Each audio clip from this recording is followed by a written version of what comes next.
Good morning, all the students of class 8th. Please open Gilsha Bhagat, page number 76. All the guardians, सभी अभिभावक, सभी के माता पिता को भी मेरा सादर प्रणाम स्वीकार दो। क्लास 8th के सभी boys and girls, all the students, please be careful and be sincere. Aryabhata को हम लोग पढ़ रहे थे और इधर छुट्टियाँ आने वाली हैं, इसलिए इस अध्याय को समाप्त कर दिया जाए।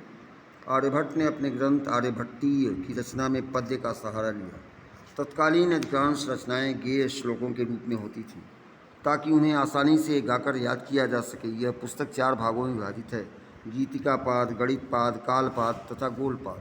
आई am your Hindi teacher Pandey doctor Rakesh Sharma Srivastava ji. ध्यान से सेकंड पैराग्राफ आप देखिए, page number 76। Class 8 Hindi. Aryabhata ज्योतिष के महारथी थे। उन्होंने सदियों से फैले अंधविश्वासों, ब्लाइंड बिलीव्स का विरोध करते हुए आकाश के ग्रह नक्षत्रों की विस्तृत जानकारी समाज को दी। उस समय यह माना जाता था कि पृथ्वी स्थिर है तथा अंतरिक्ष उसकी परिक्रमा करता है, मगर आर्यभट्ट ने सर्वप्रथम संसार को बताया कि पृथ्वी अपनी धुरी पर परिक्रमा करती है। उन्होंने स्पष्ट रूप से चंद्र ग्रहण और सूर्य ग्रहण का कारण बताया। ज्योग्राफी में आप पढ़ चुके हैं, क्षितिज वगैरह के बारे में। उन्होंने बताया कि चंद्रमा और पृथ्वी की परछाई पड़ने से ग्रहण होता है। पृथ्वी की छाया जब चंद्रमा पर पड़ती है तो चंद्र ग्रहण होता है, और चंद्रमा की छाया जब पृथ्वी पर पड़ती है तो सूर्य ग्रहण होता है। उन्होंने आज से हजारों वर्ष पूर्व यह ज्ञान दिया कि चंद्रमा स्वयं नहीं चमकता, अपितु सूर्य के प्रकाश से चमकता है। पैराचेंज। आर्यभट्ट के काल में दूरबीन जैसे यंत्र नहीं थे। आकाश में जो कुछ भी धरती से दिखाई देता था उसी का अध्ययन किया जाता था।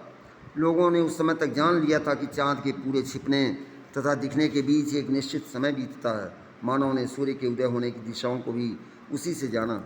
सूरज, चाँद और ग्रह जिन मार्गों से यात्रा करते हैं उन्हें ज्योतिषियों ने पहचाना तथा बाद में इसी के अनुसार 12 राशियों में बांटा गया। हमारे देश में माना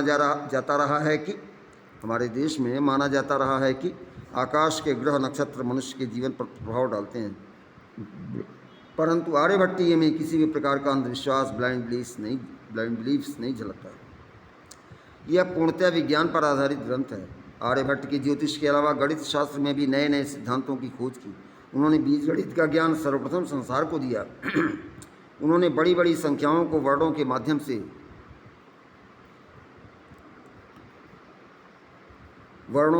से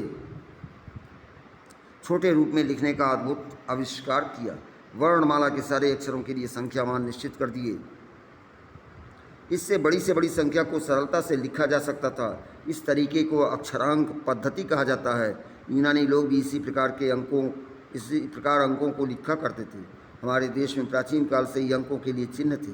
आर्यभट्ट ने अंकगणित, बीजगणित तथा रेखागणित के अनेक सूत्रों के बारे में अपनी पुस्तक में लिखा। प्राचीन काल में वृत्त, गोला, परिधि तथा स्फीयर तथा घेरे की जानकारी गणितज्ञों को नहीं थी। इन दोनों के संबंध को निश्चित पूर्णांक में बताना सरल रही। आज से 1500 वर्ष पूर्व आर्यभट्ट ने इस अनुपात का अनुसंधान, प्रोपोर्शन का अनुसंधान, रिसर्च किया, इन्वेंशन किया, फाइंड आउट किया तथा बताया कि वृत्त का व्यास दिया हो तो परिधि किस प्रकार ज्ञात की जाए। त्रिज्या, अर्धव्यास, व्यास, अर्धव्यास, परिधि सब उसका जस्ट डबल हो जाएगा। त्रिज्या का चौकोर करेंगे, गोलाई में लगाएंगे, बन जाएगा। Last para, concluding lines. आज विद्यालयों में पढ़ाया जाने वाला रेखागणित, ज्योमेट्री यूनानी गणितज्ञ यूक्लिद की ज्यामिति पर आधारित है।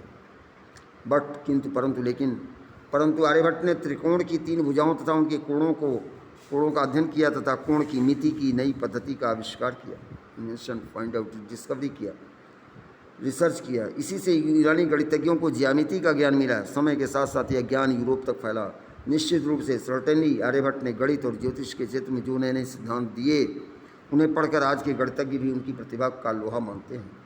संस्कृत की पुस्तक में भी आर्यभट्ट को हमने एयरफोर्स स्कूल में, केंद्रीय विद्यालय में पढ़ाया है। संस्कृत में लास्ट चैप्टर में है, 8th क्लास के बुक में आर्यभट्ट का, जिन्होंने शून्य का प्रतिपादन किया, मैथ का 0 सिफर इन्होंने ही आविष्कार करके बताया था दुनिया को। शिक्षण बिंदु। विद्यार्थियों को भारत देश के अन्य महान वैज्ञानिकों के विषय में बताएं। शब्द, अर्थ, वर्ड मीनिंग। ब्रह्मांड, संपूर्ण विश्व, पेज नंबर 77 पर देखिए, गिनसा भाग 6। ब्रह्मांड, संपूर्ण विश्व, यूनिवर्स, जिज्ञासा, जानने की इच्छा, इंक्वेस्ट, INQUEST। दीर्घ, बड़ा, लार्ज, निहारना, देखना, सी, बाध्य, मजबूर, हेल्पलेस, हेल्पलेस होगा, हेल्पलेस दिया है, चलिए बाध्य है, मजबूर, हेल्पलेस।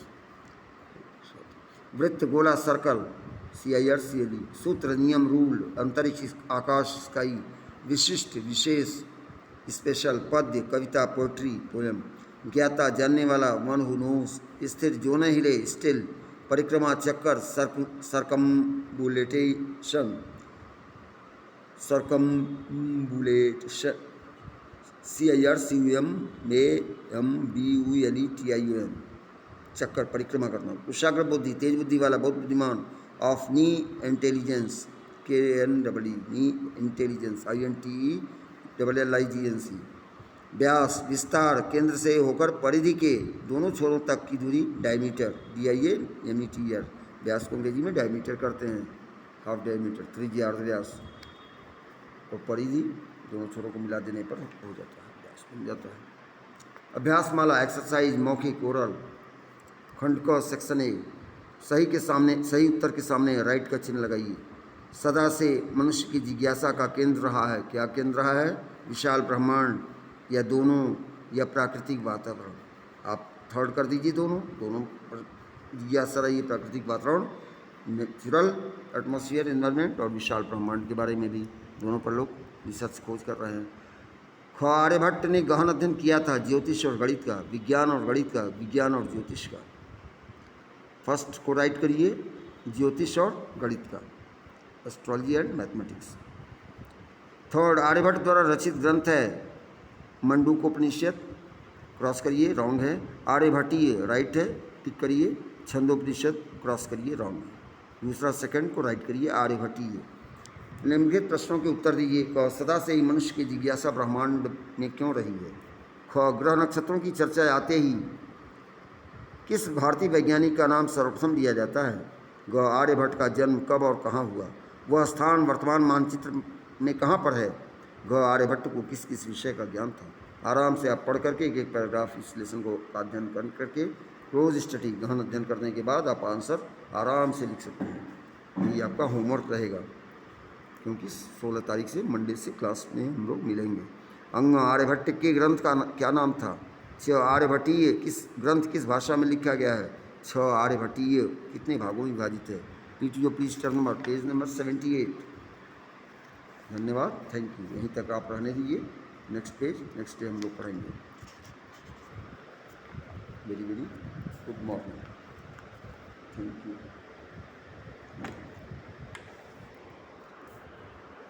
Welcome welcome.